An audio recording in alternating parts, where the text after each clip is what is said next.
नमस्कार विद्यार्थी मित्रांनो, आजच्या तासिकेला आपण कॅपिटल लेटर्स मोठी लिपी ABCD झेडपर्यंत एकरेगीमध्ये कसे लिहितात याविषयी माहिती घेणार आहोत. तर बघा, आतापर्यंत आपण चार रेगीत लेखन कसे करतात त्याची माहिती घेतली, पण एकरेगीत आपण साधारण तिसरीपासून लिहिणार आहोत. तिसरीपासून लिहिताना एकरेगीमध्ये इंग्रजीमध्ये ABCD लिहिताना हे कधीही रेषेवर लिहायचं आहे आणि त्याचं जी चौथी लाईन आहे ती त्या रेषेच्या खाली असते, हे आपल्याला लक्षात ठेवायचं आहे. तर कॅपिटल लेटर लिहिताना आपण एकरेगीमध्ये तिसऱ्या ओळीवरच लिहिणार आहोत. तर चला सुरुवात करूया. ए लिहिताना तिरपी रेष आणि मध्ये आडवी रेष.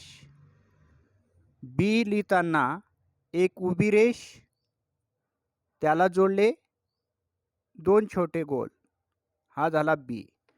फक्त ए आणि बी काढताना इथून एक रेषा काढल्यानंतर ती सरळ गेली तर आपलं लिखाण बरोबर आहे असं समजूया.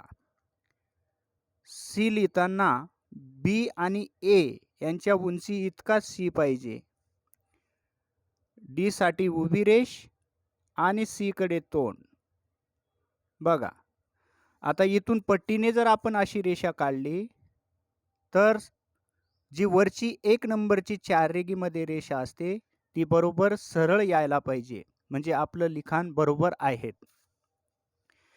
नंतर एक रेगीमध्ये कॅपिटल लेटर्स लिहिताना मध्ये एक ओळ सोडू नये, तिच्या खालीच दुसऱ्या ओळीचं लेखन करायचं आहे.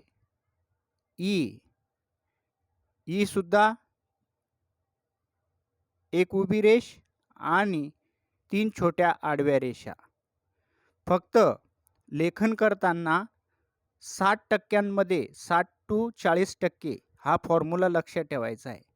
60% आपल्याला तिसऱ्या लाईनपासून ए लाईनपर्यंत लेखन करायचं आहे. एफ लिहिताना उभी रेष आणि दोन छोट्या रेषा आडव्या.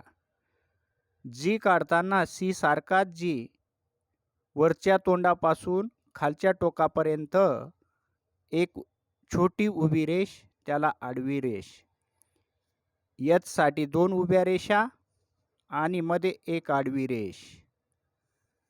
आय काढताना हा कॅपिटल लेटर्सचा उभी रेष आणि दोन छोट्या आडव्या रेषा.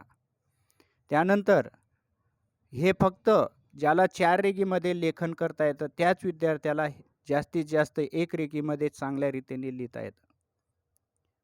जे फॉर जोकर काढताना बरोबर उभी रेष आणि एक वक्र रेषा. के लिहिताना कधी उभी रेष आणि ह्या दोन वक्र रेषा एका बिंदूत छेदणाऱ्या असल्या पाहिजे. यल लिहिताना एक उभी रेष आणि बरोबर तिसऱ्या लाईनवर एक आडवी रेष. आता तिसरी लाईन म्हणजे कशी?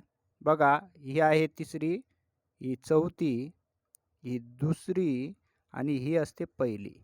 या पद्धतीने बघा, ही असते 3 नंबरची, ही खालची 4 नंबरची, ही आहे 2 नंबरची, ही आहे 1 नंबरची.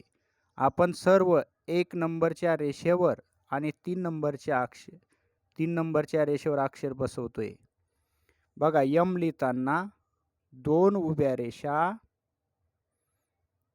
त्याला सामायिक बिंदू आणि दोन तिरप्या रेषा, अशा पद्धतीने यम काढायचा.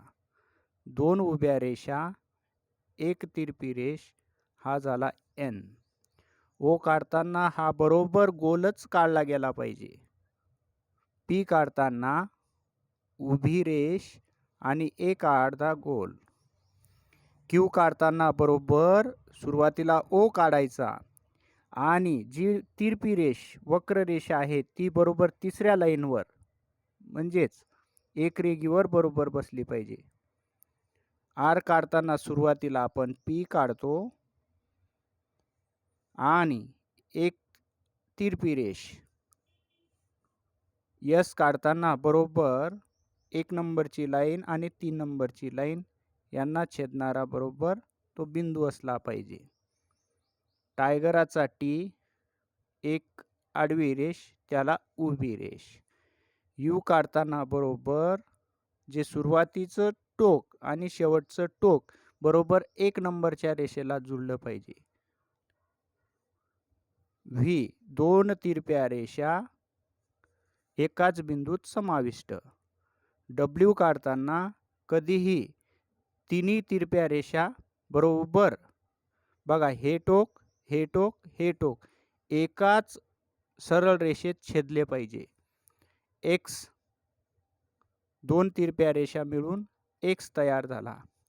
वाय काढताना बघा, वायच्या 2 छोट्या रेषा ह्या 1 नंबर 2 नंबर आणि जी खालची रेष आहे ती 3 नंबरवर छेदली पाहिजे. झेड काढताना एक आडवी रेष आणि 3 नंबरच्या रेषेवर एक आडवी रेष आणि त्याला तिरपी छेदणारी रेषा.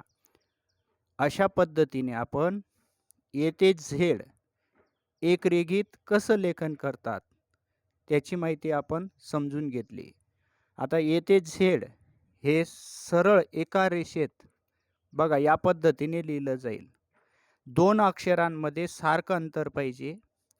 खालून 3 नंबरची रेषा आहे त्याच्यावर सर्व अक्षर बसले पाहिजे आणि पट्टीने आपण जर रेषा बरोबर तंतोतंत मारली इथून तर आपली 1 नंबरची 4 रेघेची 1 नंबरची रेषा याला यायला पाहिजे. या पद्धतीने जर होत असेल, अक्षर लहान मोठे होत नसेल, कमी जास्त उंचीचे होत नसेल तर आपलं लिखाण हे बरोबर आहेत असं समजूया आणि याचा दररोज सराव करून आपण आपले हस्ताक्षर सुधारूया अशी आशा बाळगून आजची तासिका इथंच संपूया. धन्यवाद.